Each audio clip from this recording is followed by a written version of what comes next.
عادية ضربت مجمل العاصمة، كما تعرض جزء كبير من المدينة منها كحي أنجيلا وأرحبة والحي السابع بأضرار جسيمة نتجت عن تدفق المياه الأمطار الغزيرة إلى البيوت والمساكن، ما أدى إلى ركود هذه المياه داخل هذه الأحياء، ما عرقل حركة المرور بشكل كبير.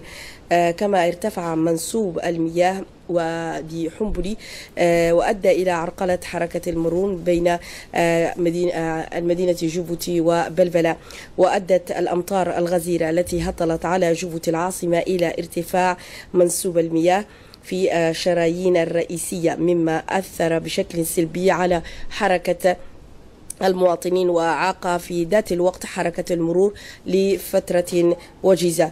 ونتيجة تلك الأمطار أصبحت أيضا في ساحة محمود حربي وسط العاصمة، والتي كانت دوما مكتظة بالبائعة والمشترين خالية من المارة بفعل المياه الأمطار الغزيرة، وقد تم إغلاق المحال والمواقع التجارية لهذا السبب. أيضا من جهة أخرى ظلت المتاجر مغلقة وكذلك المصارف أمام الجمهور في الوقت المواطنين الذي استأنفت فيه بعض السيارات النقل العام بخفية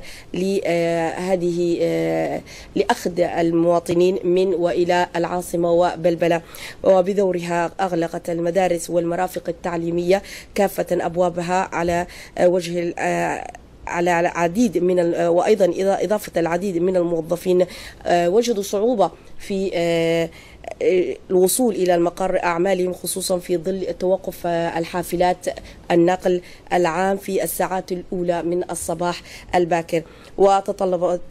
وتتطلب الأوضاع السيئة التي يعيشها العديد من الأحياء أو التي تعيشها العديد من الأحياء الشعبية التي غمرتها المياه وكذلك الشوارع والطرق تدخلا عاجلا من أعمال الصرف الصحي لمواكبة الجهود التي يبذلها السكان من أجل تفادي خسائر مادية وأيضا بشرية، لكي يكون سهل عليهم التنقل أو المرور من وإلى العاصمة في مشاورهم وأيضا مهمات أعمالهم.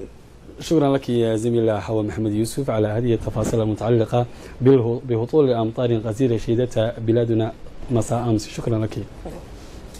في إطار تفقد الأوضاع الناجمة عن الأمطار الغزيرة التي هطلت في البلاد ليلة البارحة، أقل فخامة رئيس الجمهورية السيد إسماعيل مرقيلي طائرة مروحية صباح هذا اليوم، وذلك بغية التفقد عن حجم الأضرار التي خلفتها الفيضانات إضافة إلى المناطق التي تضررت.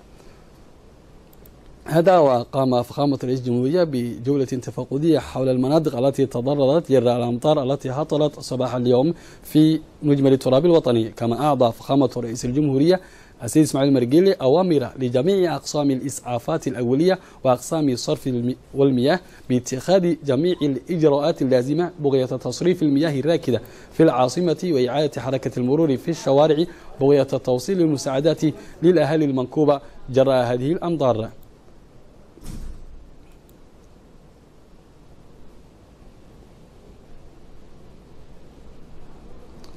عقد مسؤولو وزارة الداخلية المكلفة بإدارة الكوارث الطبيعية اجتماعا طارئا لبحث التداعيات الناجمة عن الأمطار الغزيرة التي هطلت على مجمل التراب الوطني والتي أدت إلى خسائر مادية وبشرية جسيمة، وذلك في مقر وزارة الداخلية.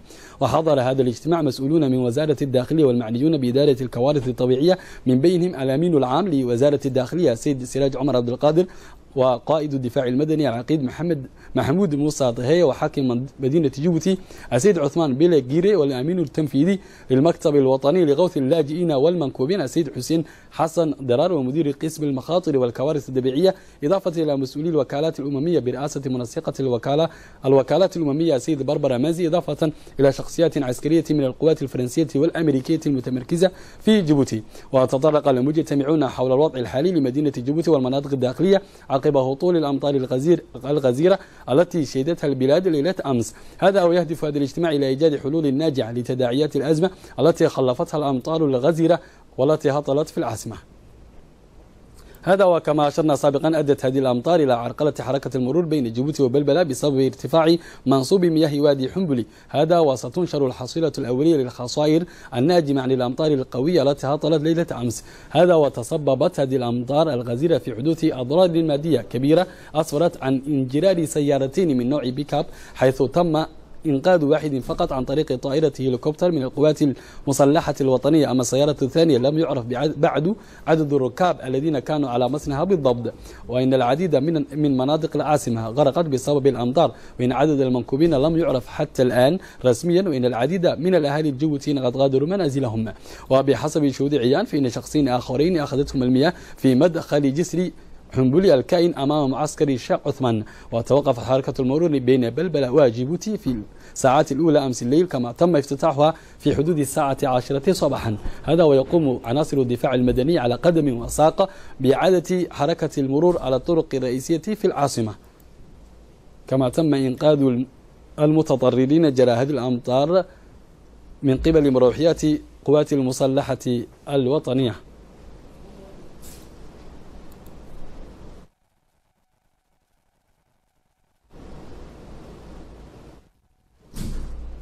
وفي سياق متصل، تسببت الأمطار الغزيرة التي هطلت على البلاد الليلة الماضية في تغيير وضع العاصمة، حيث باتت العديد من الأسر منكوبة جراء الخسائر المادية التي نجمت عن هذه الأمطار، وباتت العشرات من الأسر التي تقطن الأحياء الشعبية تعيش في وسط المياه التي غمرت المنازل، الأمر الذي ألحق أضرارا كبيرة لتلك الأحياء.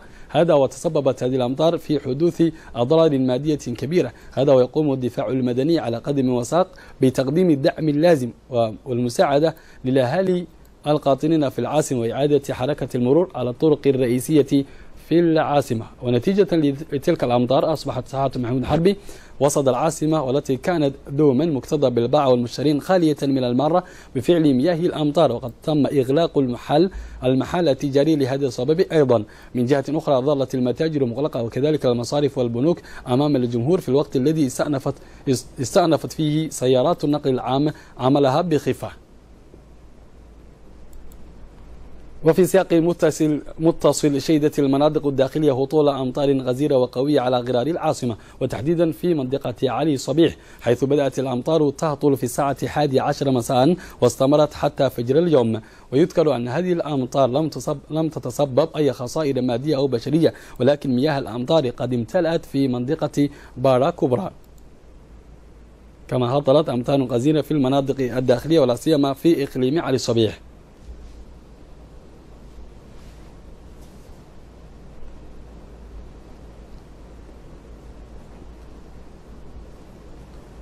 وفي المناطق الداخلية كما تضررت منطقة عرتا بالأمطار الغزيرة التي هطلت مساء أمس في مدينة عرتا ونواحيها المجاورة.